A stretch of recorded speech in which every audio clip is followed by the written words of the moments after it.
9 June আমাদের মিমি মানে বর্ণিশার ছিল অন্নপ্রাশন।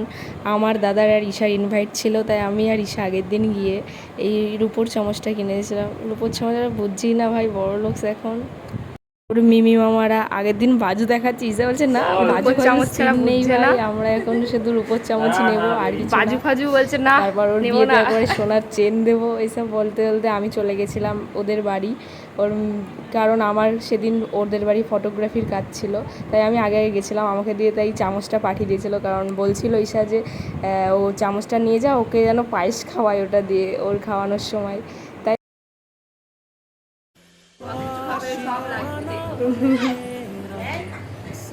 কয় কটা হয়ে গেল চামচ, এই না ছোট গালটার মধ্যে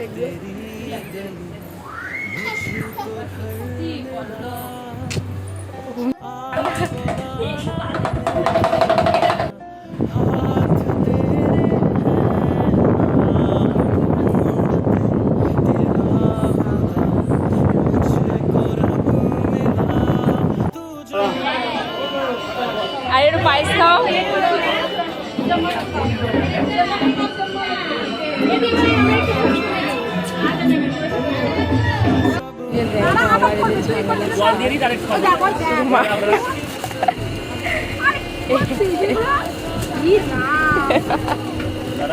খুব বেশি বুঝি, সব কিছু আমি দেখি নাই।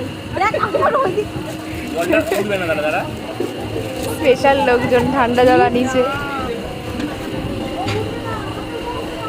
এবার দেখবি লোকগুলো যখন তুলবে না, আর সব এর মধ্যে ঢেলে পড়বে। তোর বেশি বুঝছি না, হোক ভাই, হোক কি হোক, নিজের সুবিধাটা ভালো বুঝলা, লোকের তো বুঝলা না। কি করলি এটা তুই? ঝামেলা না, আমার থানায় তো ঢুকে যাবে। এই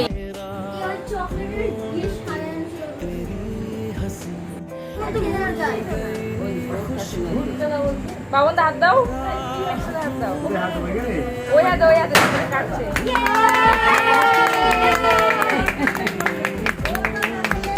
ঠিক আছে,